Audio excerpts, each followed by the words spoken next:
Have a story to tell? I believe you. Ghost, cryptids, the unknown. Let's talk about it. This is my GhostCast.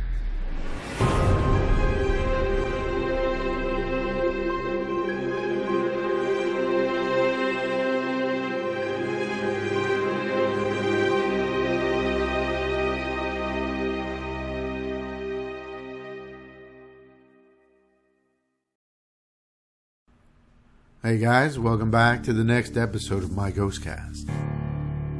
On this week's episode, we have Angela Kaatz from Ghost Hunting Beauties. They have a show that's going to debut in October. She's here to kind of tell us a little bit about her adventures and about their show. Guys, please enjoy, and I think you'll like this one. This one's pretty neat, and we got some revealing stories. And I must apologize for the lag. There's too much lag, but the interview's amazing. Either way, keep watching. Don't be scared. Hey guys, welcome to my GhostCast. Your host, Perez. Today, I have a very special guest with me. I have Angela Kaatz with Ghost Hunting Beauties. Hey, Angela. Hello. Thank you for having me. Thanks for being on the show. This is awesome. She has a show. I'm going to let her tell you a little bit about it. I don't want to take anything away from it. Please tell the audience about your upcoming show, what you got going on, your podcast as well. Absolutely. So we are the Ghost Hunting Beauties. There are 6 beautiful ladies on your screen coming to you. We love to explore the world of the paranormal and kind of give a different view. You've got 3 models and you've got 3 paranormal ladies coming in. It's almost like Selling Sunset meets Ghost Hunters coming together to explore the world of the paranormal. So kind of a different concept, but we love to focus on the history, the mystery, and go inside these places and do it in fancy heels sometimes. So that's the Ghost Hunting Beauties for you, almost in a nutshell.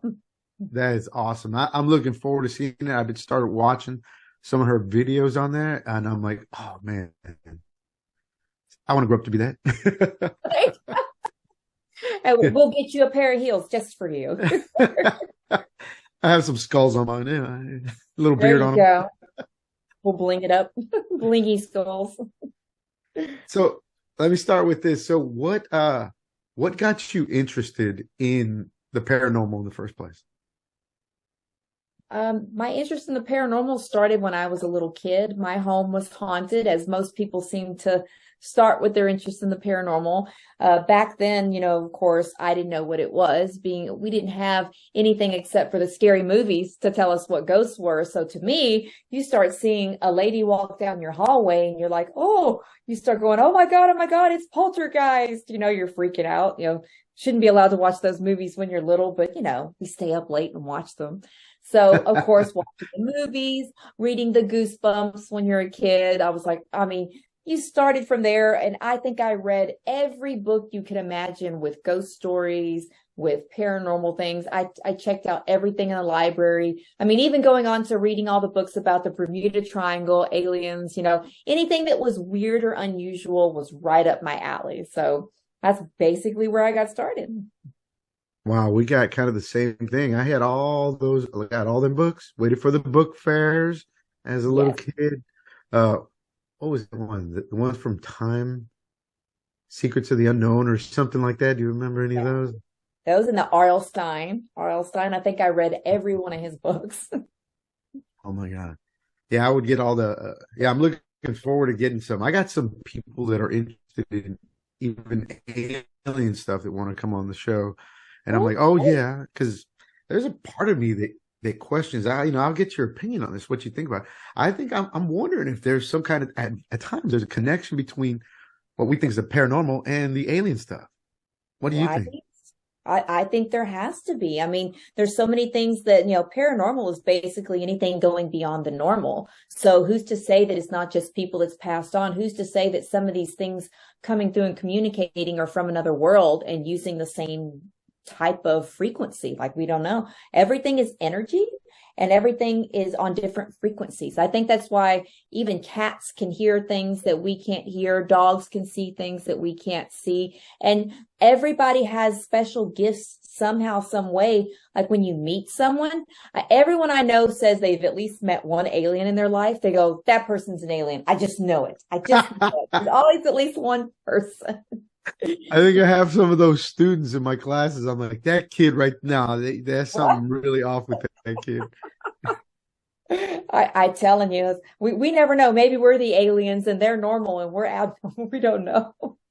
That does run through my mind sometimes. I would tell my wife, I'm like, if you were an alien, would you tell me? And she goes, no, I wouldn't. I go, oh my God. Oh no. So then you never know. Probably true. I go, sometimes I feel like I'm a rat. And this is all like an experiment and everybody's just watching to see what I'm going to do. I'm telling you, don't we all feel like that? We're probably like those little ants in a little jar. Exactly. Yeah, that's what I was thinking. Under the dome right there. I got a little bit of a story that I'll tell later on that actually kind of coincides with what you just said that I have not shared in any of my programs yet. Oh, thank you. I love it. I love the stories. I love it. Yeah. What got the other ladies? How did you get all your group together? Like, how did you?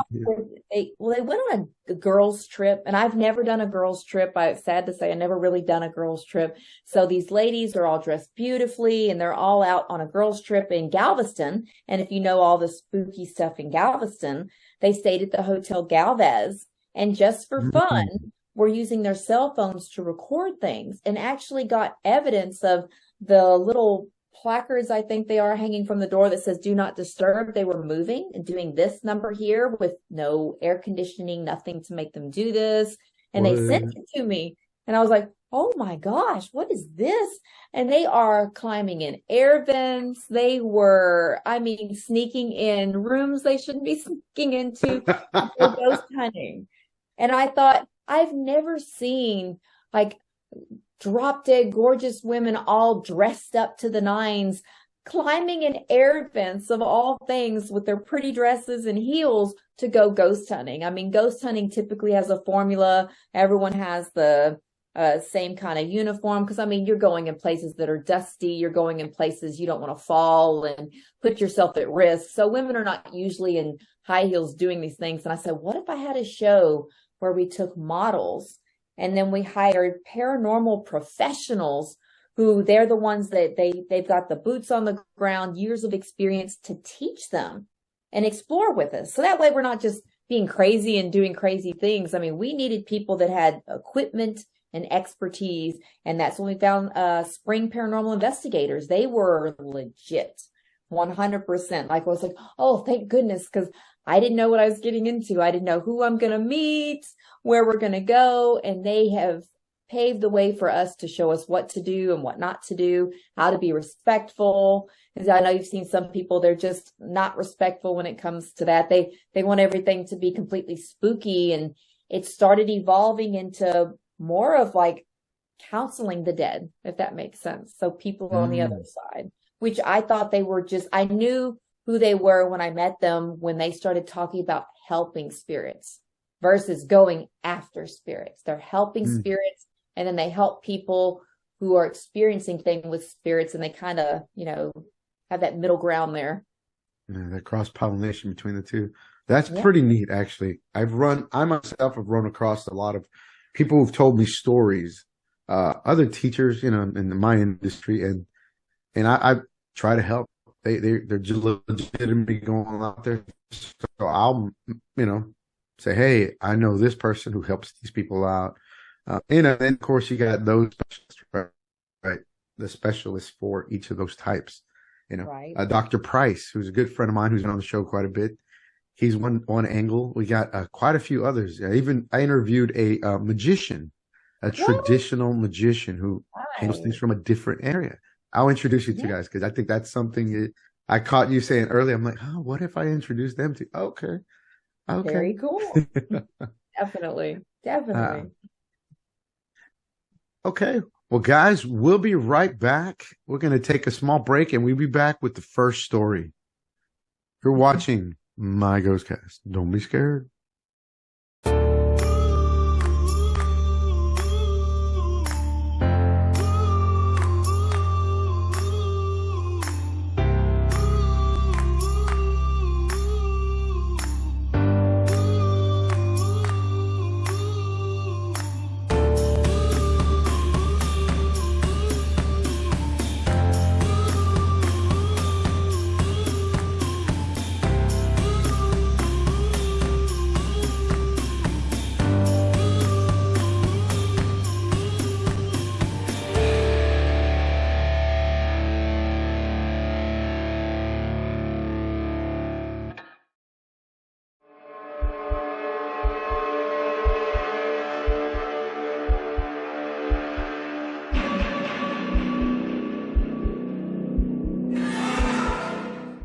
Hey guys, welcome back to My GhostCast. Your host, Therese. Today, our guest, Angela. Angela's got a story for you guys. I think it's something about their first ghost hunting episode. Angela, take it away. Back when we were new to the whole ghost hunting adventures, this was all the way a year ago. I mean, this was a while back. It seems like it was yesterday. We were in a haunted jail. So haunted jails for me, I was panicking the whole time because I'm going, what's going to be in here? What's going to be in here? What's going to grab me? And before we start filming is when almost everything really happens, before the cameras are rolling. I mean, you can't time anything. You can't go and ghost comes out from the jail cell in 3, 2. Nope. Spirits do what they want to do. They got a different time frame, huh? Yes. And so that's when I saw one of my first real shadow figures. And that haunts me. Like if I close my eyes, I can see that because I went, oh, and I wish we would have had that on camera. But it was during the interview of the ladies who run the Lavaca jail. They are beautiful, wonderful women who preserve it, take care of it. And they were doing their interview. And I am sitting there, standing behind my husband, and off to my right, I see a shadow figure pacing, just like this. What do prisoners do when they're in jail for too long? Pace. And that's all he's doing. And I'm going, oh, and I'm grabbing his shoulder, and he's like, get off me. He's like, what? And I was like, pointing, and he goes, yes, it's a jail cell. I would go back to recording. I went, no, it's a man in a jail cell. It's like, how do you know it's a man? I was like, I don't know. He's big and shadowy. I don't know. And I was like, I'm freaking out. So I'm just sitting there hyperventilating the whole time because I went, oh, they weren't kidding. They weren't just hyping this place up. This place is genuinely, authentically, horrifically haunted. And there he is right there. So yeah, that was one of my first filming experiences with spirits, for sure. I think that's interesting because that reminds me of my first time seeing a shadow person as an adult. Ooh. As an adult, I saw there's an apartment that I lived in that all these things happened, and it affected. I mean, it's all followed me since I was a kid, but this particular apartment affected almost everybody that came to visit. So it would be at night that I saw these shadow figures, 2 of them, go up the side of the wall, on the walls, in the corners, and go hunched back like this, and just kind of crept up like gargoyles. And I was like, nah, I can't be seeing that right. Okay. I was like, nope. And I was like, right, ghost. Turn that light on right. Like, how do you sleep after that? You're like, nope, nightlight. Yeah. So you didn't get any of that? None of that recorded, huh? Either? No, because the cameras were turned on the ladies we were interviewing, and since the cameras we were using were stationary professional cameras at the time, they were mounted and adjusted to get all of their features, and the lighting was set up perfectly. So I was sitting there having a very deep appreciation for other ghost shows because I'm like, That's why they have all the handheld, and that's why they don't have this setup like we have it set up, because ours is done a little more cinematic, trying to capture things. But now we've realized for season 2, we've got to up our game so that we don't miss things. Everything can't be perfectly set up to have communication. Like, we need someone that's in the background with the camera in case there's something that's off camera to turn and catch it, because things happen when you blink, especially shadow figures. You don't know when you're going to come across that. I did not expect that at all. I'll be honest, I did not expect that. Wow. Now you got your first setting on that. That's pretty scary, because people don't believe in that. People are like, oh, that's not. I'm like, if you understand that your peripheral vision is far better than your actual that straight vision you got, you'll catch movement. And so, being with a martial arts background, that peripheral vision is what catches your movement. You're able to do that because you see that faster rather than the straight on move. So, catching those shadow figures. 100%. You have to be on your game 24/7, because you don't know. And especially we're producing an entertaining show, but we're not scripting ghosts, because you can't do that. The only thing we can script is the people we're interviewing, as far as going, talk about this, and then they're talking about it. So we're not giving them a script per se to say anything. We're just saying, tell me what's here. That's what I like, that other people are talking about their history and talking about their experiences. We want everything to be genuine and authentic. So we're like, okay, we tell them ahead of time. A lot of times we're going to ask you this or this, because people get nervous on camera who have never been on camera. So I know you've experienced that. People they freeze up. So sometimes we tell them, this is what we're going to ask you. And a lot of times I just let them talk and share. And it's much better than any questions I could ask them. They just keep going, and I'm like, whoa. I mean, their experiences are what drew them to the paranormal as well. And I mean, who doesn't love haunted history? I love it. I love it. I teach it in school. See? Actually, you brought up Galveston last time. So you're talking about the hurricane of 1900 and how many people that wiped out and how haunted Galveston is? Yeah. Galveston is a graveyard. I mean, that's basically, you are walking on a graveyard. Like, I can't tell you how many graves are probably not marked. I mean, how many people washed back ashore, and how many people that they didn't get to bury on time. It's one big spiritual graveyard. What else did you learn on that first episode?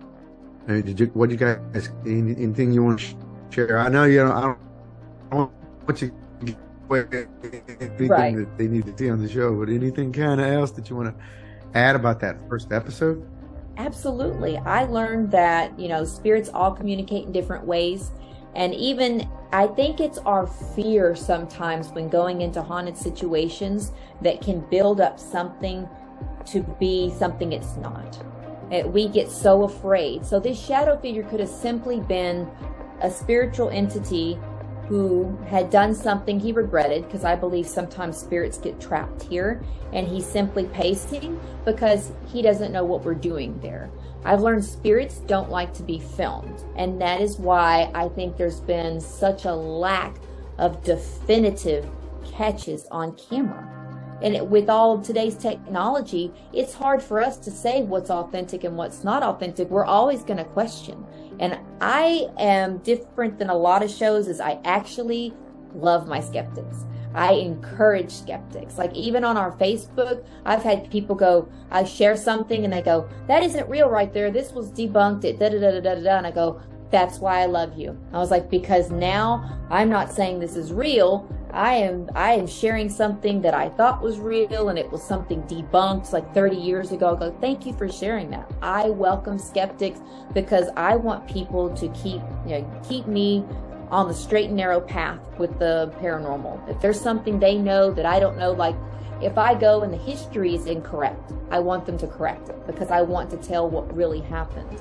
We came across with the Wunschie brothers, there's been so many different accounts of what happened to Charlie Wunschie in Old Town Spring. And basically, I want to get the family on camera one day, but they've had the story told so many different ways. From what I've been told, they don't want to share the story anymore because they're like, hey, this is not true. This is just, people telling this or telling that. And I have other people that have verified different things.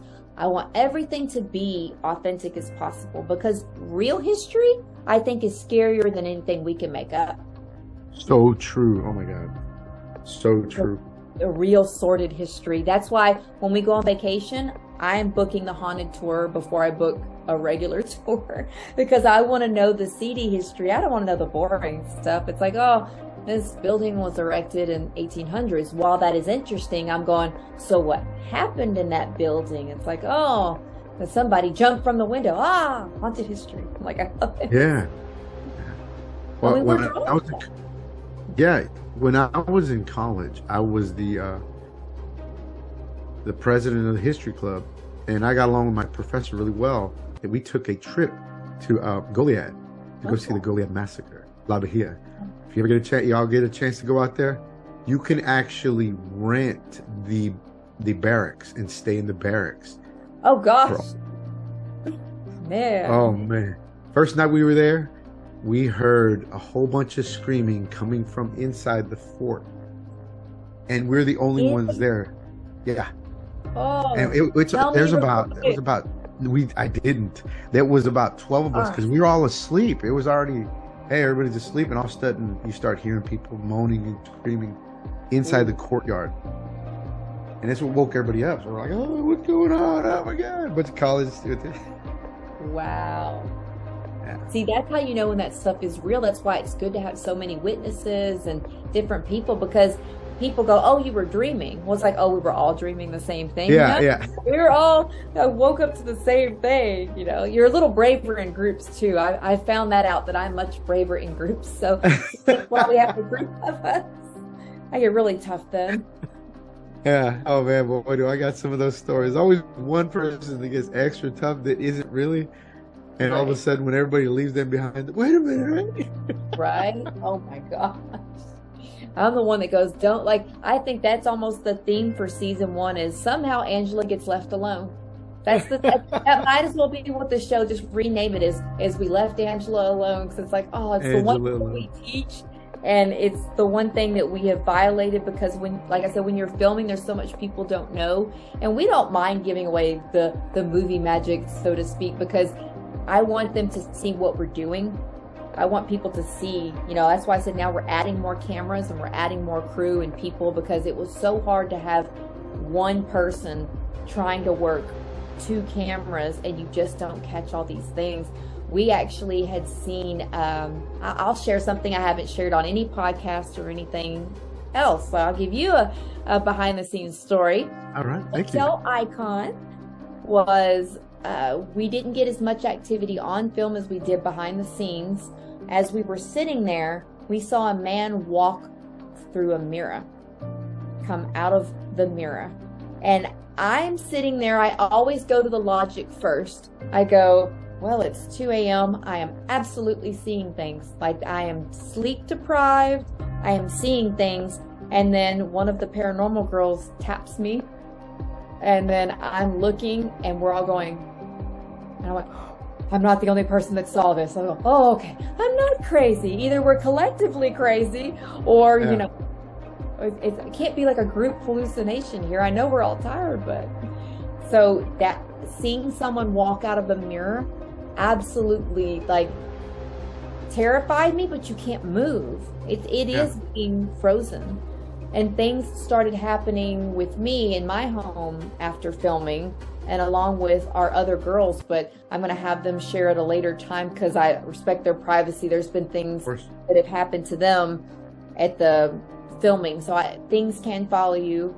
Things can happen. Like, your life and your world can open up with different paranormal experiences if you don't do the right things. Hence why we had the professional girls telling us you need to you need to do different rituals and things, so you can't follow me home, state your intentions, all these things that we wouldn't have known.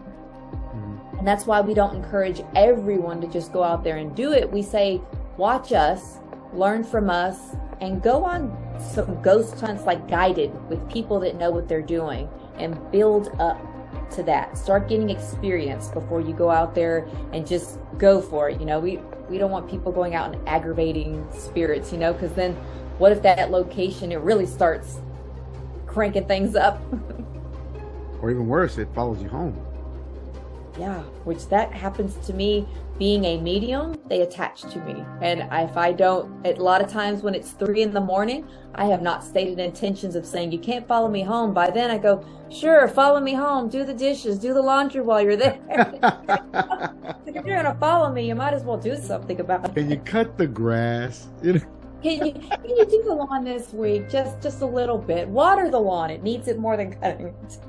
That's the one my wife tells me. Are you going to water the lawn? Oh, man, I had a 14-hour shift. Can the ghost do it? There you go. You're like, tell Casper. Casper can do it today. So that's that one. Oh, man. All right, guys. So we're going to go on one more break.